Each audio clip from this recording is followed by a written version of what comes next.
Hey, salut à toi qui passe par là, je suis ravie de te retrouver aujourd'hui dans cette nouvelle vidéo où nous allons parler du postpartum ou bien du 4e trimestre finalement de grossesse. Je sais pas si c'est de grossesse, mais bon voilà, c'est le 4e trimestre.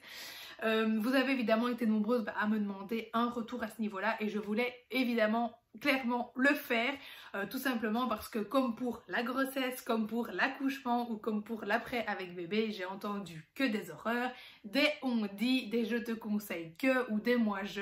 Donc je voulais évidemment vous faire aussi un retour tout à fait spontané et sincère par rapport au 4e trimestre. C'est vrai que moi on m'a fait énormément peur à ce niveau-là, à m'expliquer qu'il y allait avoir des pertes de sang hyper abondantes, que j'allais perdre mes cheveux en touffe, que j'allais de nouveau avoir une laide peau, etc. etc. Et du coup, clairement, c'est vrai que j'appréhendais un petit peu, même si je m'étais dit que je découvrirais ça de toute façon par moi-même, comme tout le reste évidemment. Et finalement, j'ai bien fait de ne pas m'angoisser puisque ça n'est vraiment pas si terrible que ça, je vous le promets. Bref, c'est parti. Alors évidemment, pour parler du postpartum, je vais d'abord reparler un petit peu de mon accouchement, enfin en tout cas des séquelles entre guillemets de mon accouchement, tout simplement parce que je pense que le postpartum dépend énormément de ça. Chaque femme va avoir un postpartum différent, tout comme elle aura une grossesse différente, tout comme elle aura un accouchement complètement différent et propre à chaque personne. Je pense que je vous l'ai assez répété et donc très clairement le postpartum va dépendre évidemment de vous, mais surtout des actes ou de comment ça se sera passé au niveau de la grossesse, mais surtout je pense de l'accouchement. Évidemment une femme qui a eu une épisiotomie, une femme qui a été déchirée n'aura déjà pas forcément le même postpartum, une femme qui aura eu peut-être des aides médicales, qui aura eu la péridurale ou pas, etc. Enfin bref, voilà, je pense qu'il y a énormément de variantes qui font que de toute façon le postpartum est, comme pour la grossesse et comme pour l'accouchement, propre à chaque femme. Vous ne devez vraiment pas vous effrayer de ce que tout le monde peut vous raconter. Pour commencer, pour ne pas oublier, au niveau des douleurs d'endométriose, pour l'instant, je n'en ai toujours pas eu. Le postpartum, je pense, n'est pas spécialement le moment où les douleurs vont revenir. Par contre, le retour de couche, ça c'est clair que je l'appréhende parce que c'est le moment du coup où on a de nouveau nos règles. Donc la première fois qu'on va être réglé après l'accouchement. Là, c'est vrai que j'appréhende un petit peu que les douleurs reviennent. On verra du coup si l'opération agit toujours ou pas, mais je vous en parlerai évidemment à ce moment-là. Au niveau du postpartum en lui-même, donc moi, mon accouchement s'est terminé avec une péridurale qui ne fonctionnait pas. Le cœur de mon bébé flanchait, donc du coup il a fallu pousser un peu plus vite. Et je pense que du coup c'était pas du tout le bon moment de pousser. Ça c'est super important parce que normalement il faut vraiment avoir envie de pousser pour le faire. Quand vous êtes sous péridurale c'est pas forcément la même chose parce que parfois on ne sent pas forcément qu'on pousse.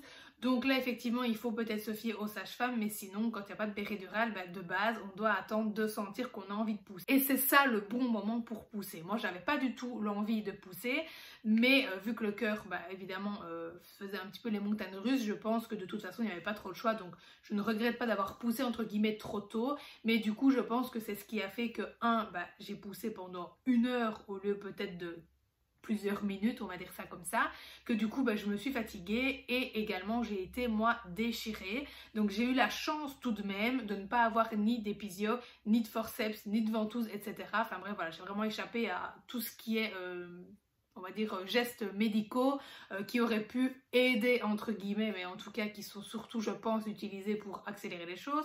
Je suis contente, je suis déjà passée à côté de tout ça, mais j'ai quand même été déchirée donc à l'intérieur et à l'extérieur. J'ai eu 9 points à l'intérieur et 1 point seulement à l'extérieur, donc voilà, pas grand chose. Donc c'est sûr qu'en fonction de ça déjà votre postpartum sera différent par rapport à la douleur. Moi vu que la péridurale n'a pas fonctionné, pour tout vous dire et tout vous expliquer dans les détails, voilà, évidemment, et sans gêne, c'est que vu que j'avais pas de péridurale, évidemment, pour me recoudre, il a quand même fallu me réendormir. Donc ma gynécologue m'a fait plusieurs piqûres au niveau de la kikine, voilà, pour me réendormir toute la zone pour pouvoir me recoudre. Déjà les piqûres, vous ne les sentez pas, je vous rassure, on ne sent pas du tout qu'on pique, parce qu'à chaque fois je lui demandais, vous avez piqué là, vous avez piqué là, là vous piquez, vous me dites quand vous piquez, parce que j'ai peur, j'avais vraiment peur de sentir un gros pic et de faire un saut. Et du coup franchement je n'ai rien senti au niveau de la piqûre. Après vraiment c'était bien endormi.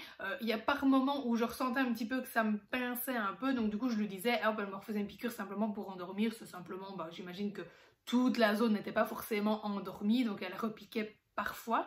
Et au niveau des points de suture en eux-mêmes, vraiment on ne sent...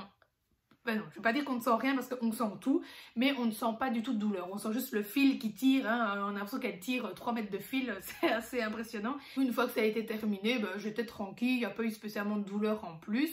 Par contre, entre nous, hein, je sais qu'on est quand même beaucoup à regarder, mais bon voilà, ça restera entre nous tous. Les piqûres qu'elle m'a fait pour endormir, en fait, ça fait aussi gonfler. Donc bref, après j'avais une nénette comme une balle de pétanque entre les jambes. C'était hallucinant. Je me suis demandé si j'allais quand même garder... Enfin, si j'allais un jour retrouver la taille normale de ma kikine, parce que vraiment, c'était une boule de pétanque, quoi. Voilà, c'était... Waouh. Donc forcément, après, bah, je ne savais plus m'asseoir, voilà. Maintenant, ça faisait pas forcément mal. En tout cas au niveau des fils, j'avais pas forcément mal. Donc pour ça, voilà, j'ai eu de la chance, on va dire ça comme ça. Bon, maintenant c'était encore endormi à ce moment-là. Par contre, je ne savais pas m'asseoir parce que c'était évidemment très gênant d'avoir une kikine aussi gonflée. Et j'ai eu aussi une hémorroïde, donc je n'en ai eu qu'une petite, voilà. Donc ça aussi, il faut le savoir, ça peut arriver. On pousse tellement d'une façon incroyable et inhumaine que, ben voilà, vous avez, on va dire, comme on disait avec Arnaud, des choux-fleurs qui peuvent vous pousser. Et donc moi j'avais le chou-fleur, enfin un petit chou-fleur, voilà, on va dire ça comme ça. Donc forcément pour s'asseoir ça fait pas du bien non plus. Maintenant voilà, tout le monde n'en a pas, certaines en ont des plus gros, certaines en ont plusieurs. Certaines doivent se faire opérer par la suite pour les enlever d'ailleurs. Moi j'ai eu la chance entre guillemets que c'était un petit, donc voilà, il est parti assez rapidement. Mais c'est vrai que les premiers jours pour s'asseoir, pour se bouger, c'est assez compliqué. Et c'est pas forcément très agréable. Au niveau des fils, j'ai eu la chance aussi que en fait ceux qui étaient à l'intérieur, vraiment je sentais pas vraiment. Celui à l'extérieur c'est moins agréable parce que ça tire un peu plus, enfin, en tout cas moi je le sentais qu'il tirait un peu plus et surtout il peut se coller ou s'accrocher dans les serviettes qu'on vous donne puisqu'après vous avez des pertes, je vous en parle juste après et du coup c'est pas forcément très agréable. Je vais d'ailleurs vous parler aussi des différentes protections que j'ai utilisées. Voilà. Au niveau des fils à l'intérieur je ne les sentais pas vraiment, en tout cas quand je bouge etc je les sens pas. Là ici je suis à un peu plus de 2 semaines postpartum, donc je ne sais pas forcément si je vais avoir d'autres choses par la suite, mais pour l'instant voilà c'est... Voilà ce que j'ai pour l'instant et ce que j'ai eu. Mais voilà, je sens par contre quand même que ça tire. En fait, c'est simplement parce que les fils, c'est en train de se renourrir. Donc ça tire un peu. Et ça fait vraiment comme si vous aviez un gros bleu, en fait, tout simplement. Maintenant, encore une fois, c'est moi, en fonction de la déchirure que j'ai eue, des points que j'ai eus, de l'endroit où ils sont localisés. Tout le monde, encore une fois, n'aura pas la même sensation, la même douleur, la même sensation de tiraillement, etc. Mais en tout cas, sachez que c'est clairement... supportable, voilà, on va dire ça comme ça, rassurez-vous, c'est vraiment supportable. On ne sent pas quand on nous les met et par la suite, voilà, à part qu'on ne sait pas trop s'asseoir et bouger correctement, mais sinon franchement c'est très largement supportable, enfin surtout après l'accouchement, franchement c'est... Pour moi, je trouvais pas ouf quoi, au niveau douleur en tout cas. Donc voilà moi tout ce que j'ai eu entre guillemets au niveau blessure ou séquelles suite à l'accouchement. Et donc ensuite après l'accouchement vous allez avoir des pertes de sang qu'on appelle les lochies si je ne me trompe pas. Et c'est simplement comme si vous aviez vos règles. Alors moi on m'a dit tu vas voir, c'est hyper abondant, tu te rends pas compte, gna gna gna gna gna, c'est horrible, des serviettes longues comme ton bras à mettre, etc. Et bref, peut-être que parce que avec l'endométriose j'ai l'habitude d'avoir des règles hémorragiques, ça ne m'a pas choqué, mais moi très sincèrement j'ai simplement mes règles. Voilà, je ne vois pas du tout de différence. Je les ai encore d'ailleurs à l'heure actuelle, puisqu'en fait ça peut durer de 15 à 6 semaines, que j'ai vu, enfin de 15 jours à 6 semaines. Mais voilà, c'est simplement comme si vous aviez vos règles, donc c'est simplement des pertes de sang qui sont au début assez rouges. Elles vont ensuite s'éclaircir jusqu'à s'arrêter tout simplement. Alors c'est vrai qu'au départ, on a quand même, en tout cas moi j'avais pas mal de caillots qui coulaient aussi, mais ça c'est surtout parce que vous êtes soit beaucoup assis, soit beaucoup allongé, etc. Puisque bon, vous savez pas forcément, en tout cas dans mon cas, vous bougez, etc. Donc le sang simplement s'accumule et puis ça fait un caillot qui ressort. J'en ai encore de temps en temps à l'heure actuelle, mais c'est vraiment beaucoup plus rare. Mais j'avais déjà ça moi quand j'étais réglée, donc voilà, il n'y a rien qui m'a tracassée ni qui m'a choquée. Franchement, rassurez-vous, pour moi c'est simplement être réglée. J'ai pas non plus spécialement de crampes dans le ventre, j'ai pas de douleur, vraiment j'ai rien, j'ai juste du sang qui coule, point barre. des petites crampounettes de temps en temps, voilà, mais encore, les premiers jours à mon avis c'est tout. Comme évidemment je n'allaitais pas et que de toute façon je n'étais plus enceinte, j'ai pris tous les antidouleurs que je pouvais prendre à heure fixe. Comme ça, voilà, j'étais sûre de m'éviter des douleurs. Donc évidemment, je vous le conseille. Moi, je ne suis vraiment pas médicament de base. Mais alors, pas du tout. Mais là, j'avais pas envie de souffrir encore plus, évidemment. C'est vrai qu'après l'accouchement, bon, on est déjà passé par pas forcément un bon moment. Donc, on n'a pas envie de souffrir encore plus derrière. On a envie de s'occuper de son bébé, puis c'est tout. Donc, je vous le conseille, évidemment. Prenez les antidouleurs et ce qu'on peut vous proposer. Moi, ce que j'ai pris aussi, c'est de l'arnica. Simplement pour éviter d'avoir un bleu. Et en tout cas, ça a fonctionné puisque j'en ai pas eu. Franchement, je n'ai pas l'impression d'avoir eu mal super longtemps. J'ai encore mal maintenant, ça me tire encore de temps en temps et surtout si je vais faire pipi par exemple parfois ça me tire encore un peu mais voilà il n'y a vraiment rien de hyper douloureux, hyper désagréable ou en tout cas d'ingérable au niveau de la douleur donc encore une fois voilà rassurez-vous. Voilà. Au niveau des montées de lait, moi je n'en ai pas eu non plus, apparemment c'est très douloureux, voilà mais encore une fois c'est apparemment et c'est ce qu'on dit et c'est certainement encore en fonction de chaque femme. Je n'en ai pas eu puisque j'ai décidé de ne pas allaiter donc simplement on m'a donné 2 petits cachets à prendre pour les stopper. J'ai parfois des toutes petites pertes quand même, je vous le dis, mais vraiment j'ai rien de douloureux, j'ai pas eu de montée de lait, donc les seins qui ont gonflé, etc. Donc pas de douleur non plus à ce niveau-là, donc bon voilà. Je n'ai pas perdu mes cheveux, je les trouve toujours aussi beaux et brillants, voilà, contrairement à ce qu'on m'a dit, hein, que j'étais une bonne vendeuse de shampoing parce que mes cheveux étaient beaux juste à cause de ma grossesse, pas du tout puisqu'ils sont toujours aussi beaux, voilà. Je commence à récupérer ma peau, bien que là, je sais pas, j'ai une sécheresse au niveau du menton, je ne sais pas pourquoi, je ne sais pas ce que j'ai fait, mais bon bref, je ne pense pas que ce soit spécialement en lien avec le postpartum. Si oui, bon il n'y a rien de grave, ça va partir aussi. Alors ensuite, ce que j'ai eu aussi, mais ça c'était simplement le premier jour où je suis rentrée à la maison, c'est que j'ai fait à un moment donné une grosse rétention d'eau, mes jambes sont devenues énormes, mais c'est reparti très vite, donc ça j'ai juste... je me suis juste allongée dans le fauteuil avec les jambes un peu en l'air et puis voilà, mes jambes ont dégonflé, c'est parti tout de suite.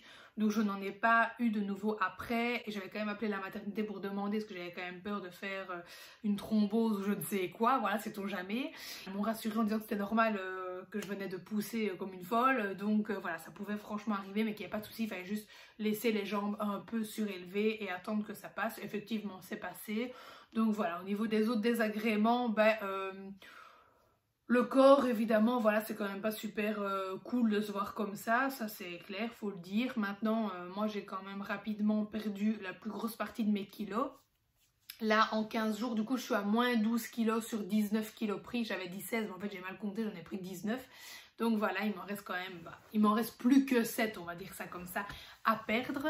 Et au niveau du corps en lui-même, c'est vrai que c'est assez spécial parce que on est toute molle, on a l'impression vraiment que tout le corps est désarticulé. Du coup, je vous conseille vivement une séance d'ostéopathie au plus vite que vous pouvez, ça va vraiment vous faire du bien, énormément de bien. Resserrez votre bassin si vous avez l'occasion de pouvoir le faire aussi. Donc moi, je l'ai fait pour l'instant 2 fois, je vais essayer de le refaire encore pour essayer de bien le resserrer et de ne pas rester trop élargi non plus parce que c'est vrai que maintenant que le ventre n'est plus là, je vois quand même que je me suis bien élargie. Le ventre est mou, c'est vrai que c'est très bizarre, il bouge tout seul d'ailleurs le mien, mais voilà, vraiment ça se raplatit quand même assez rapidement je trouve. Enfin là je suis à 15 jours du coup et voilà, j'ai presque plus de ventre, j'ai un petit ventre quoi, mais bon voilà, je pense que ça partira après assez vite évidemment avec la reprise du sport et autres, mais je me laisse clairement le temps à ce niveau là. Je vais de toute façon d'ailleurs vous faire une vidéo complète au niveau de mon poids, de mon corps, de ce que je vais mettre en place pour ma peau, pour la cellulite, pour les vergetures, etc. Une autre chose que j'avais et dont je vous ai jamais parlé quand même pendant ma grossesse, c'est que j'ai attrapé un duvet sur tout mon ventre, donc clairement c'était dégueulasse. Quand je me mettais sur le côté, parfois ils étaient électriques, alors on aurait dit un kiwi. Et du coup ça j'ai toujours le duvet, donc j'espère évidemment que ça va partir. J'ai pas du tout envie de m'épiler tout mon ventre, j'ai pas l'habitude de voir mon ventre avec plein de petits poils comme ça, mais voilà, je pense que ça va partir après naturellement évidemment quand mon corps va se remettre, que tous mes hormones vont revenir à la normale. Donc je laisse le temps à mon corps de se remettre, évidemment on n'est jamais qu'à 15 jours post-accouchement ici, mais voilà, je vous dirai évidemment si jamais c'est pas parti ce que je ferai. Certainement je m'épilerai, mais je pense quand même que ça va partir, en tout cas j'espère.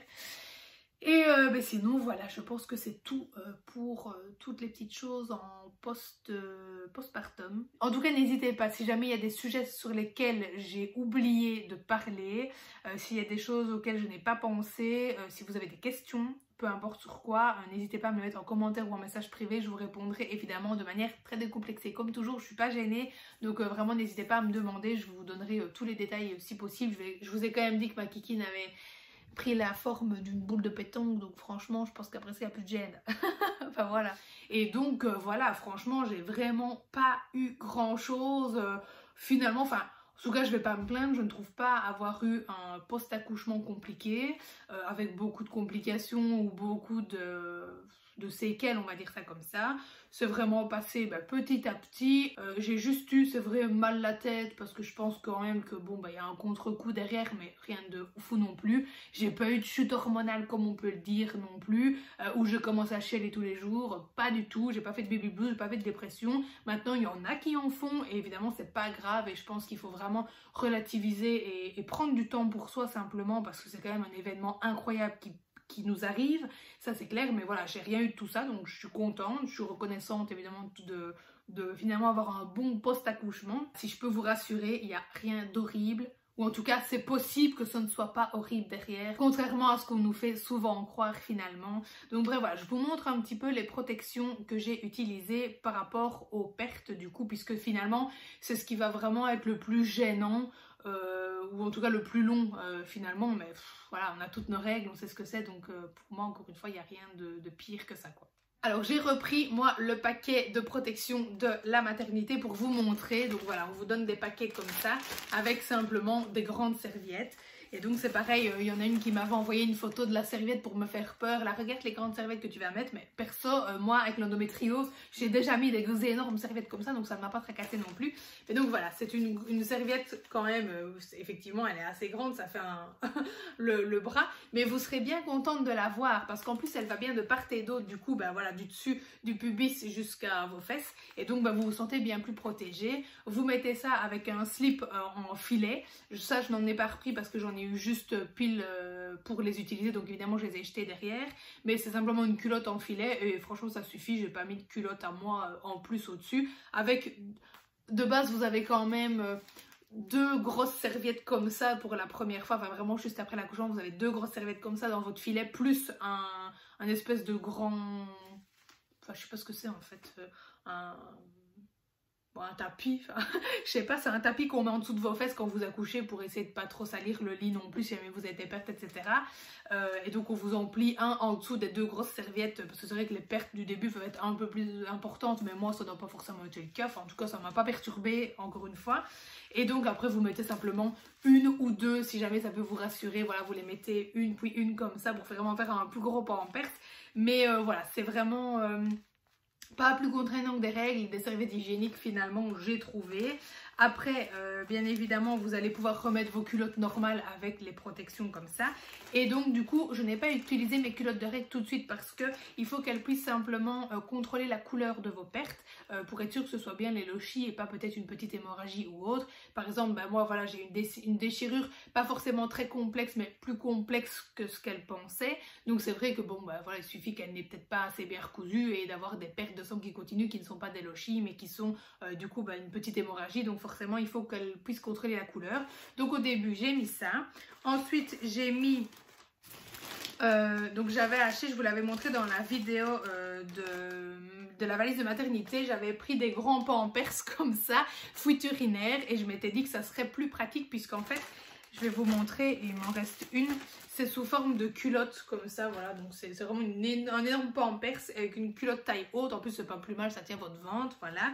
Alors attendez, parce que eux en plus, il nous faut quand même rêver parce que c'est, voilà, une forme fit, alors ça j'adore, voilà, c'est vraiment, vraiment magnifique. Enfin bref, on est au bout de la sexitude avec ce truc, mais au moins c'est super pratique parce que c'est une culotte, vous ne devez pas vous emmerder avec votre culotte filet, l'espèce de lange serviette qu'on met en dessous, plus les deux serviettes à coller, et essayez que tout tienne, parce que j'avoue que c'est un peu du sport quand même au début. Ici, vous enfilez votre culotte, c'est quand même beaucoup plus facile. Par contre, bon voilà, la serviette, à chaque fois que vous allez aux toilettes, vous la changez. ça peut paraître logique, mais bon, pas forcément s'il n'y a pas grand chose dessus, mais il vaut mieux, même s'il n'y a pas grand chose, la changer à chaque fois, évidemment, pour l'hygiène et éviter d'avoir des infections. Bon, une grosse culotte comme ça, si vous la changez à chaque fois, forcément, ça va être assez rapide pour les utiliser. Donc moi, je les ai utilisées que par la suite, quand j'ai eu des plus petites pertes et surtout pour la maison. Et ensuite j'ai utilisé, une fois que je suis rentrée en fait, mes culottes de règles. Donc du coup c'est de nouveau génial, je vis ma meilleure vie. Comme quand j'ai mes règles, finalement je le sens pas. Et je change tout simplement ma culotte comme je change d'habitude quand j'ai mes règles. Sauf qu'évidemment ici du coup je peux plus trop contrôler les pertes et la couleur. Mais je le vois bien quand je m'essuie par exemple. Donc de temps en temps j'avoue je remets quand même une comme ça juste pour être sûre que les pertes soient pas trop excessives ou quoi, sait-on jamais. Mais bon voilà, pour l'instant j'ai rien vu d'anormal, donc je continue ma petite vie avec toutes mes culottes, mes slips et mes machins. Arnaud kiffe. C'est super sexe. C'est juste pour me rassurer comme ça de temps en temps, mais sinon voilà, avec les culottes de règles ça fonctionne très bien, puisque tout semblait bien se passer au début, il n'y avait pas de contre-indication à les porter. Et donc bien voilà, je pense que je vous ai tout raconté pour le postpartum. Donc en gros si je peux résumer, rassurez-vous, ça n'est pas forcément si terrible qu'on nous le dit. Maintenant peut-être que ça l'est pour certaines, très certainement, mais en tout cas c'était pas mon cas, donc j'avais simplement envie de vous partager ça si ça peut déjà vous rassurer, que ce soit au niveau des douleurs ou des désagréments qu'on peut avoir derrière. Franchement j'ai rien trouvé de fou quoi. Voilà. Donc j'espère évidemment que ça vous rassurera, j'espère évidemment que cette vidéo vous aura plu. N'hésitez pas si vous avez des questions, s'il y a des choses peut-être que j'ai oublié d'aborder, n'hésitez pas à me les mettre en commentaire. Je vous répondrai évidemment sans plaisir. Non, justement, je vous répondrai justement avec plaisir et sans complexe. Je vous dis du coup à lundi pour une nouvelle vidéo.